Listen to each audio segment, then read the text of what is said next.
Yo, people, let me take you somewhere.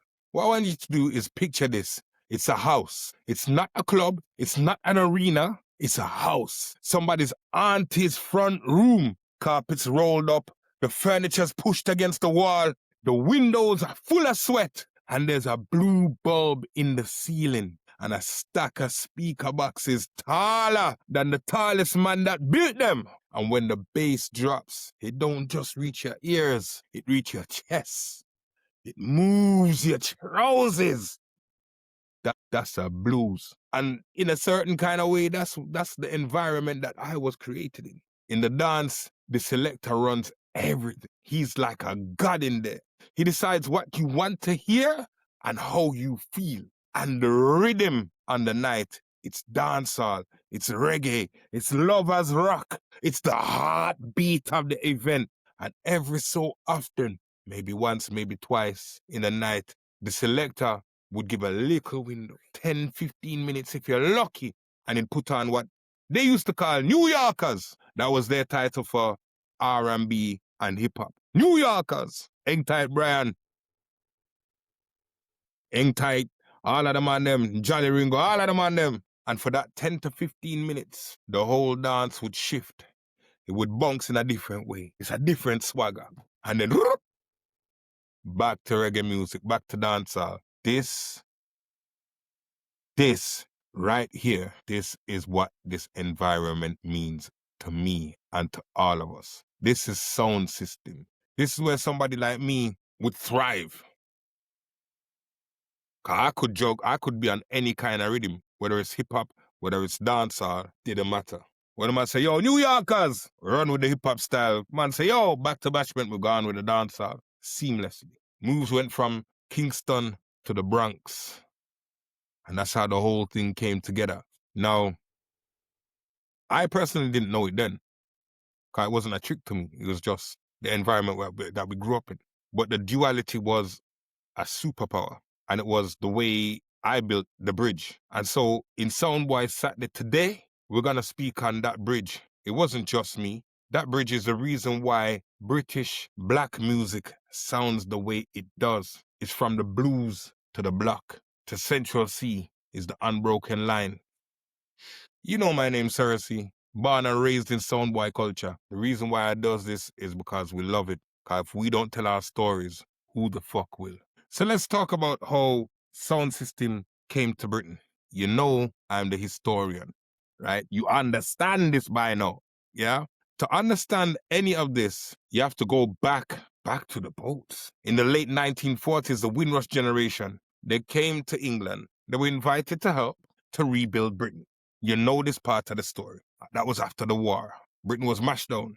They brought whatever they could fit into a suitcase. Actually, a grip, Sunday clothes, old photographs, music. Reggae isn't fully existing yet, but there's ska, there's mental, there's the early sounds. There's calypso, of course. Everything that they could have that was in their hearts, they brought with them. And what did they reach to? They came to the cold. They wasn't welcome. It wasn't just the weather. Black Caribbean people was locked out of everything. Remember says, no blacks, no Irish, no dogs. No blacks? What do you mean, no blacks? You invited us here. And you don't want to give us space. So when us as Caribbean people, if we don't have space, we build space. We make space. And that's where the blues came from. We couldn't go to clubs. So the blues became shoebeans, people's basements. You charge a little entry money.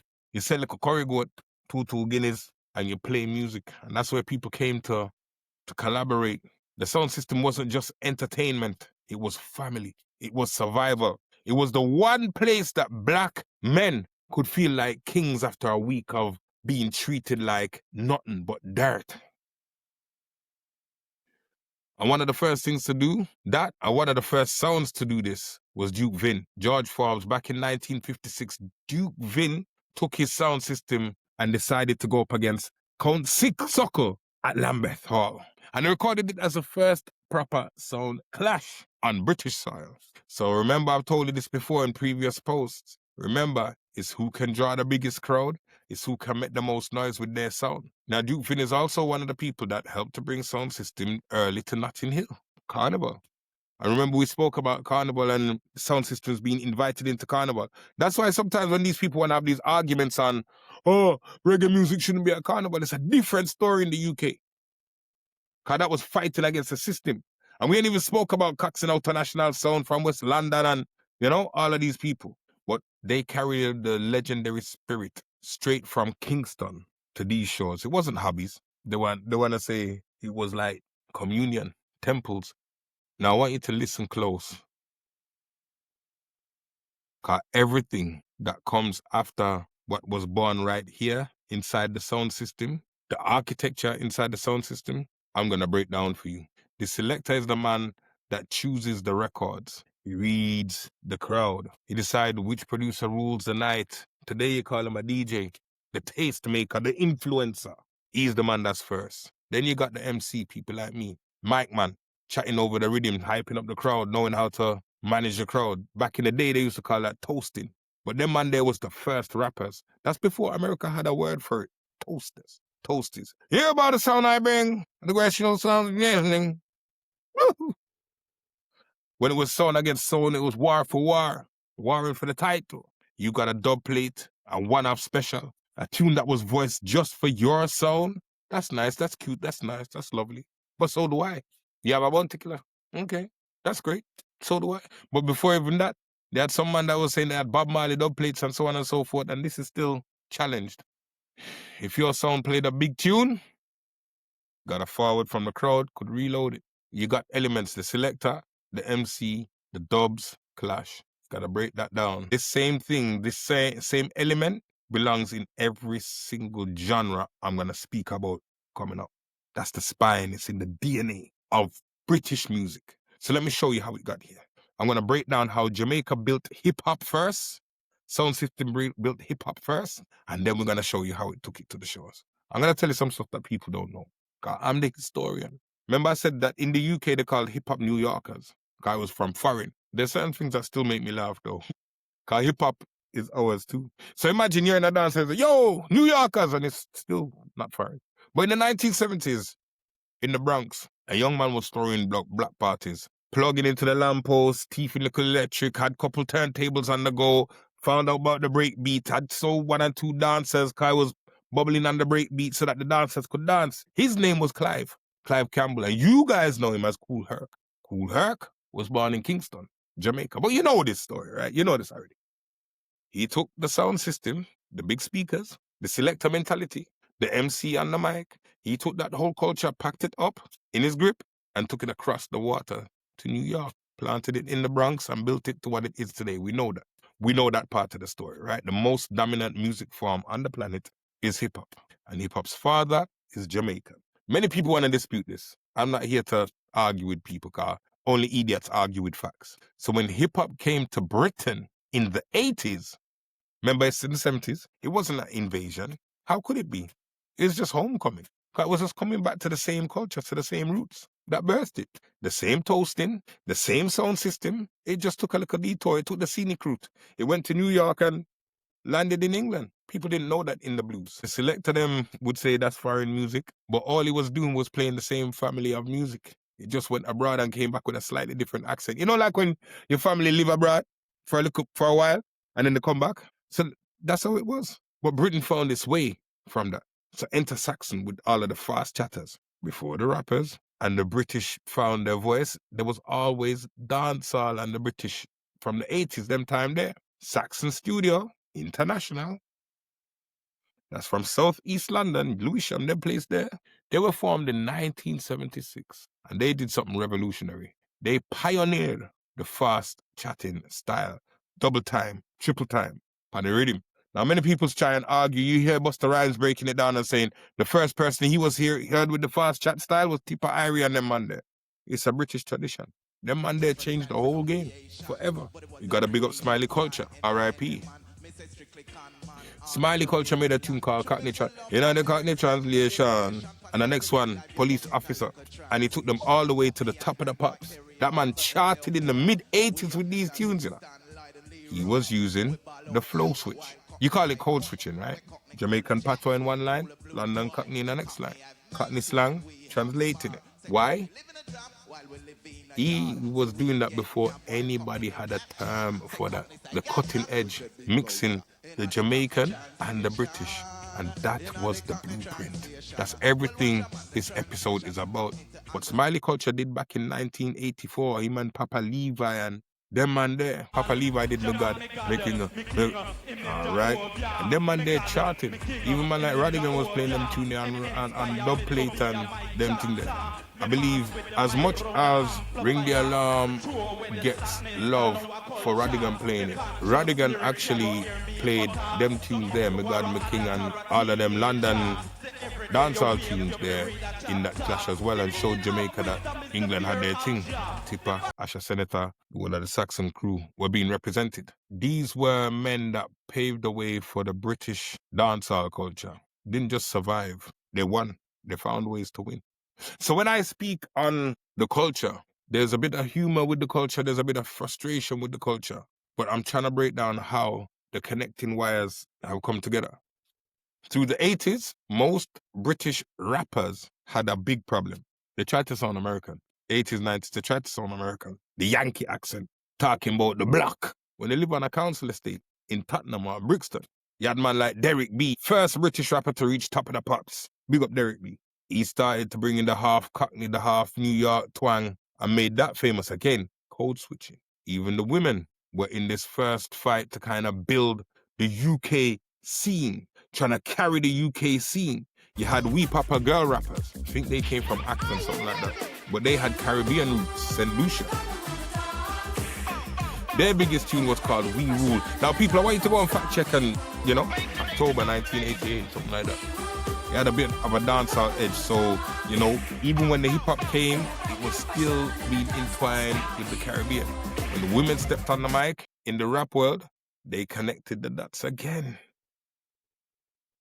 Big up Money Love and them. Dancehall and reggae was in the blood. Caribbean music was in the blood. It always came back to the rhythm in the UK. The real revolution, though, was the moment somebody finally said, yo, enough. The breakthrough was rap in your own voice and in your own accent.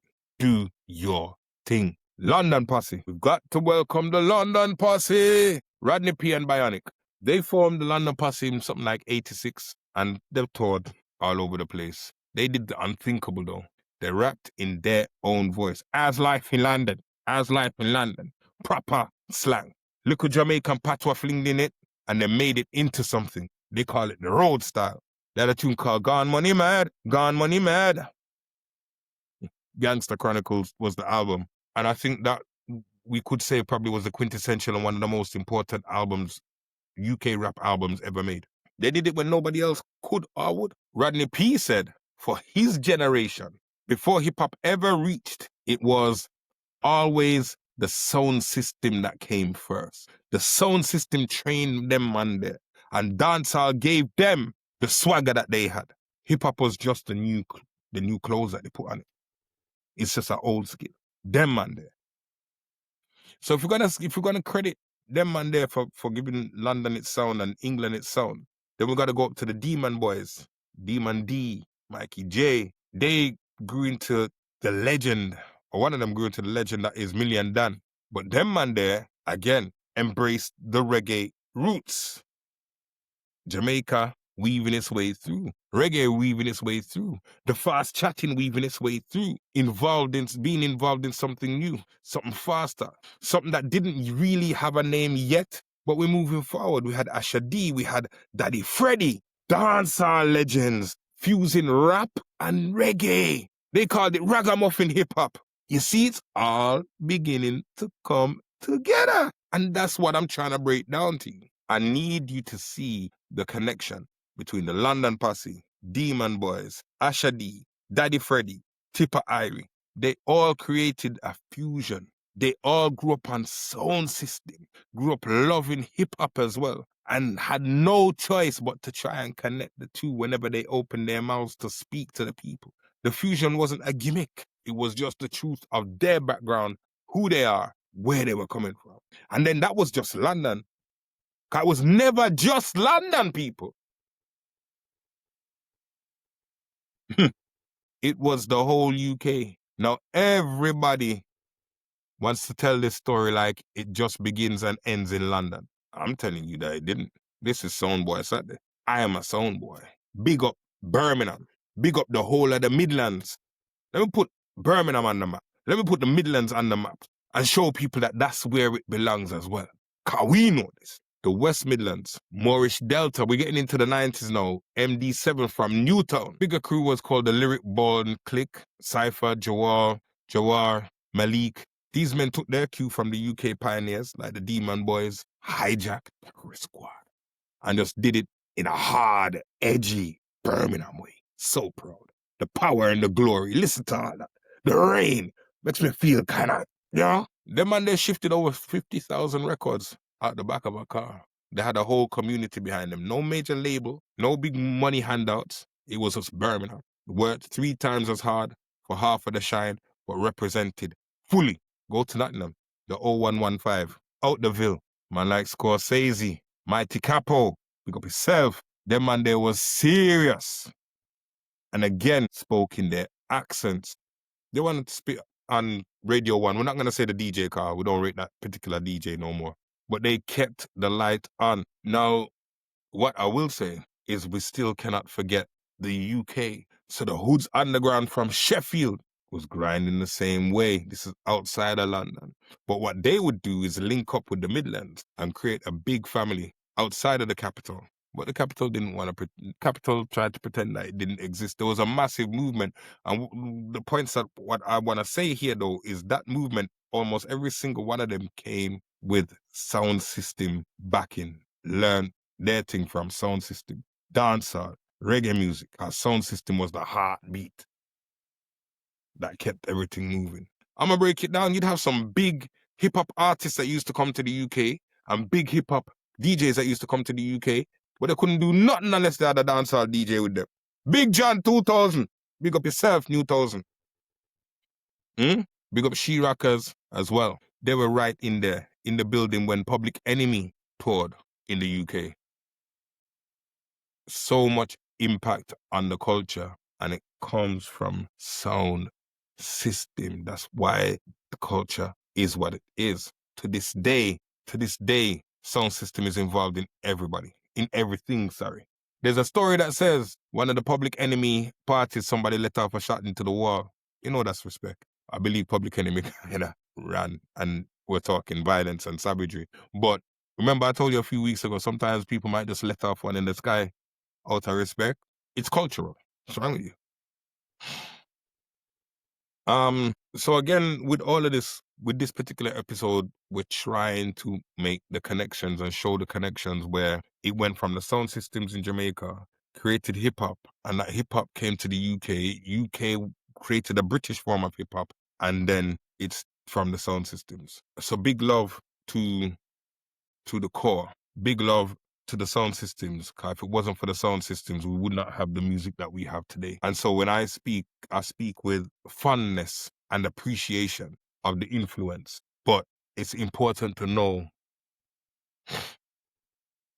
the reasons why we're here in these days. The reasons why, when I just said it's a sign of respect, when people used to have to make the salute in the dance, people was, you know, that's when it filters all the way to garage. So when we speak on somebody busting a shot at the Public Enemy, in the Public Enemy party, it's just somebody giving respect. All of these things tied together. So Jamaica, America, and England joined up in one musical force, and we joined together music. And I know sometimes, you know, people find it difficult to accept the connection. The Midlands that I was speaking about, putting in the work in for the hip hop, it never really stopped. You had Mike Skinner, you had the streets, he slowed it, showed that the whole country could rap about your life in your own accent. That moves forward to JK, to Mist, to Millions. 0121 been carrying the flag for a long time. They say it's the second city, but we're always in the fight. You had Jungle. So I jumped a little bit on the timeline, yeah? You had Jungle. Where did Jungle come from? Jungle was in the early 90s. It came from the rave scene. The rave scene had acid house, happy hardcore, sound system man, they started showing up. Mike man them started showing up. How's the genre born? Mike man, DJ, Jungle. Ragga Twins, Flinty Badman, and Demon Rockers. Big up you two. Two brothers from Hackney. Where did they come from? Unity Sound System. One of the biggest and baddest sound system in the country. Big up Navigator as well. Dancehall, man. They were toasters. Linked up with a production duo called Shut Up and Dance. Jobs done. Ragga vocals, sped up breakbeat rhythms, tunes like Spliffhead and Hooligan. Reggae Owes Me Money was the album, and it charted. Are you beginning to see a pattern here? That was the blueprint for the entire jungle genre.